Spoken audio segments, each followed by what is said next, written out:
Happy Makar Sankrant. ഇന്ന് നമ്മൾ Makar Sankrant special എന്താ ഉണ്ടാക്കാൻ പോകുന്നത്? എള്ളിൻ്റെ ലഡു. ഇതാണ് എള്ള്, വെളുത്ത എള്ള്.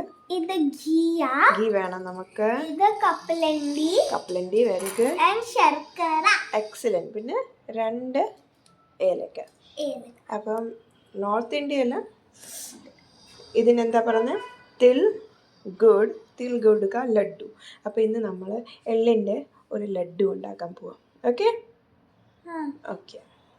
അപ്പോൾ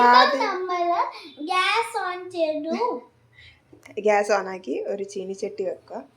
എന്നിട്ട് ചീനിച്ചട്ടി ചൂടായിട്ട് ഇത് ലോ ഫ്ലെയിമിൽ വെക്കണം. ഹൈ ഫ്ലെയിമിൽ വെക്കരുത്, ലോ ഫ്ലെയിമിൽ വെച്ചിട്ട് നമുക്കിത് ആണെങ്കിൽ അതിനകത്ത് ട്രാൻസ്ഫർ ചെയ്ത് ഒരു 15 മിനിറ്റ്സ് നമുക്ക് എള്ള് വറക്കണം. നല്ലൊരു സൗണ്ട് വരും. അപ്പം അങ്ങനെ നമുക്ക് ചെയ്യാം. സോ നമ്മളിട്ടു. ഇനിയും ഇത് നമ്മളിങ്ങനെ കൈ എടുക്കാതെ ഇങ്ങനെ കലക്കി മിക്സ് ചെയ്തുകൊണ്ടിരിക്കണം. മിക്സ് അല്ല, എന്താ പറയുക, ഇളക്കിക്കൊണ്ടിരിക്കണം. അല്ലെങ്കിൽ അത് കരിഞ്ഞു പോവും. കരിഞ്ഞു പോയാൽ എൻ്റെ ടേസ്റ്റ് യെസ്. സോ നമുക്കിത് മിക്സ് ചെയ്യണം. ഒരു 15 മിനിറ്റ്സ് നല്ലോണം മിക്സ് ചെയ്യണം. ഒരു 15. ആൻഡ് അതിലപ്പം എന്താ വരും? സൗണ്ട് വരും.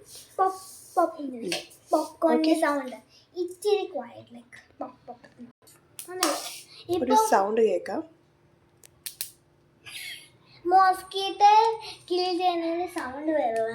ഇങ്ങനെ സൗണ്ട് വരും. അപ്പം നമുക്കൊന്നുകൂടെ ഇളക്കാൻ നല്ലോണം ഒരു 10 മിനിറ്റ് 15 മിനിറ്റ് ഞാൻ പറഞ്ഞു. 15 മിനിറ്റ് ഇളക്കിയാൽ നല്ലതാണ്. കരിയരുത്, അത്രേ ഉള്ളൂ.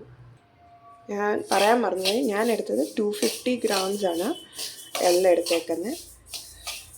ഇത് ലോ ഫ്ലെയിമിൽ നല്ലോണം നമുക്ക് ഇളക്കിയെടുക്കാം. മധുരം നമുക്ക് ഇഷ്ടമുള്ള അത്ര എടുക്കാം. പിന്നെ കപ്പലണ്ടി ആണെങ്കിൽ ഒരു പിടി കപ്പലണ്ടിയാണ് ഞാൻ എടുത്തേക്കുന്നത്. ഒരു പിടിയും പിന്നെ 2-3 എക്സ്ട്രാ, ബസ് അത്രേ എടുത്തിട്ടുള്ളൂ.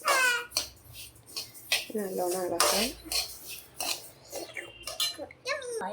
ഇത് നല്ലോണം 15 മിനിറ്റ്സ് റോസ്റ്റായി. നമുക്ക് കാണാം കളർ ഇച്ചിരി ചേഞ്ച് ആയിട്ടുണ്ട്, ഒരു ബ്രൗൺ. ഇതിനെയും നമുക്ക് പാത്രത്തിലോട്ട് ട്രാൻസ്ഫർ ചെയ്യാം സ്ലോലി. അപ്പോൾ നമ്മൾ പാത്രത്തിലോട്ട് ട്രാൻസ്ഫർ ചെയ്തു. ഇനിയും ഈ പാത്രത്തിലോട്ട് നമ്മൾ എടുത്ത് വെച്ചിരുന്ന കപ്പലണ്ടി കൂടെ ഇട്ട് റോസ്റ്റ് ചെയ്യാം. നമുക്ക് റോസ്റ്റ് ചെയ്യാൻ അറിയാമല്ലോ, എത്ര പരുവാണെന്ന് അറിയാമല്ലോ എല്ലാവർക്കും.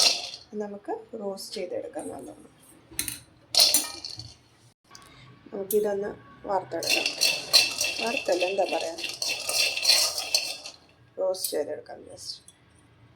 ഇത് റോസ്റ്റ് ചെയ്ത് ഇതിൻ്റെ തൊലിയൊക്കെ എടുത്ത് കളഞ്ഞിട്ട് വേണം ചെയ്യാൻ, അല്ലെങ്കിൽ ആ ചൊവ കാണും അതിൻ്റെ. അപ്പം നമ്മുടെ റോസ്റ്റ് ചെയ്ത് തൊലിയൊക്കെ ഇളക്കി ഞാൻ വെച്ചിട്ടുണ്ട്. ഇനി നമുക്ക് ഇതെല്ലാം കൂടെ ഒരു ജാറിനകത്തിട്ട് മിക്സ് ചെയ്യാം. അപ്പം നമ്മൾ എള്ളിട്ടു. ഇനിയും നമുക്കിതിനകത്ത് ശർക്കരയും കൂടെ ഇടാം. 2 ഏലക്ക ഇടാം.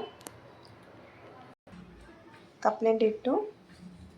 ഇനി ഇതൊരു ബൈൻഡിങ് കിട്ടാൻ വേണ്ടി, നമുക്കത് ബൈൻഡ് ചെയ്യാൻ പറ്റാൻ വേണ്ടിയിട്ട് നമുക്ക് ഇച്ചിരി ഒന്ന് ഗീ ഇടാം ഇതിനകത്ത്. ഓക്കെ. അപ്പം ഇതിങ്ങനെ ആയിട്ടുണ്ട്. ഇത് നമുക്ക് നല്ലോണം കൈ കൊണ്ട് ഉരുട്ടി ഒരു ബോൾ ഉണ്ടാക്കണം. ഇതിപ്പം ബൈൻഡ് ചെയ്യാൻ ഈസിയാണ്. എന്താണെന്ന് പറഞ്ഞാൽ നമ്മൾ നെയ്യ് ഇട്ടായിരുന്നു അതിനകത്ത്, പിന്നെ ശർക്കരയുണ്ട്. അപ്പോൾ നമുക്കിത് പതുക്കെ ഇങ്ങനെ റൗണ്ട് ചെയ്ത് നല്ലൊരു ലഡ്ഡു ഷേപ്പിലാക്കാൻ പറ്റും. ചൂടായിരുന്നു, പെർഫെക്റ്റ് ആവാനുണ്ട്.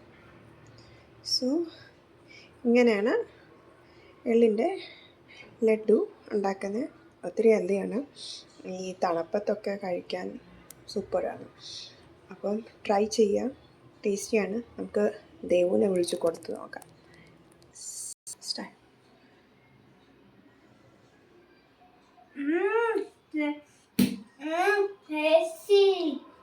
നീ ഉണ്ടാക്കി പറയുന്നത് സീരിയസ്ലി പറ.